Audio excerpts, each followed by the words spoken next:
Yeah, a fundamental requirement for all businesses is to have a strategy, and adaptation needs to be at the forefront of some of those strategies, because it's kind of like having a backup plan. And look, there's great analogies in sailing for backup plans, because, you know, what do you do if your mainsail blows out? Have you got a spare sail? You know, what do you do if your bilge pump stops working and your boat's filling with water? Have you got a spare pump or a bucket?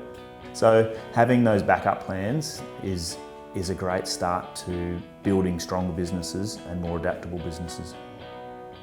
Yeah, hi, I'm James Foster, CEO of E&V Solutions here in Ballina.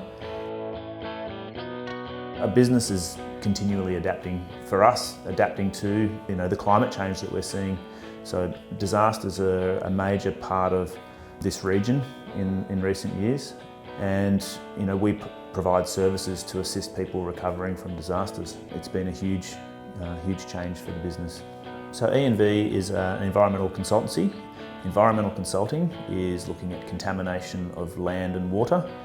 Focusing on the problem is only half of the answer, and it's that step that has that solution that really rounds out a good environmental consultancy. And that really is the basic fundamental steps of adaptation as well. Defining those, what's gone wrong, and then working out how can we adapt. That's the solution. When I bought this building, I knew that there was a potential that it could flood one day. And so we tried to, as we remodeled and renovated the building, we lifted power points, concrete floor. We used recycled materials but hardwoods wherever possible, so that if desks and stuff get wet, they've got potential to dry out again. And so we had about just less than 100 mils through the worst of the office, and we lost one room of carpet, and so that was the only room that was actually impacted.